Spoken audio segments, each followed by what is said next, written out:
In the process of writing, pre-writing is the most varied part of the process, often making up 85% of writing. With so much impact on the writing process, it's no wonder there's more than a few ways to go about pre-writing.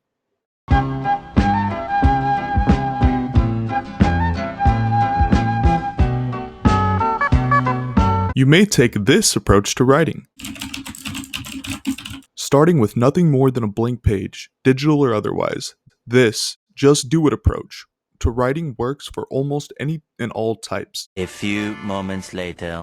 However, it often requires a bit more work in the rewriting and editing stages. Often, this type of writer uses invention to assemble their ideas as they go along. This type of writing is commonly called free writing.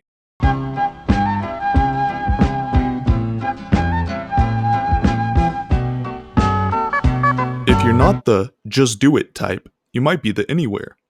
This type is often seen writing down smaller ideas that will ultimately be used when the writing stage begins. The anywhere might also list those smaller ideas on one page. This type of pre-writing is called listing.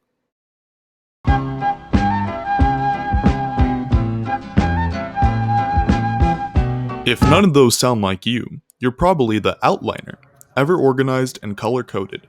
The outliner collects their ideas in a neat and tidy format that usually looks like a simplified version of the final product.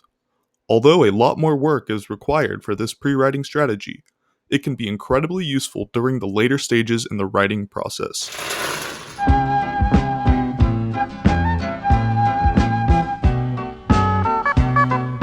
Or perhaps you are more like the connector, using visual representations to find ideas and connections before ever putting pen to paper or fingers to keyboard.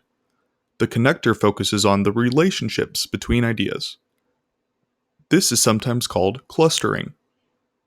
Other variations of this type include using bubble maps when connecting ideas to one main idea, or the flowchart where visual representations of ideas flow from one to the next. All of these representations might even be different stages of the same type of pre-writing. No matter what your pre-writing persona, it's important that it makes sense to you and the project you're using it for. It doesn't matter if you're writing a paper for class, a manuscript for your first book, a game for you and your friends, or a speech, kind of like what we're doing right now. If you haven't found your pre-writing style yet, it doesn't hurt to experiment with different strategies.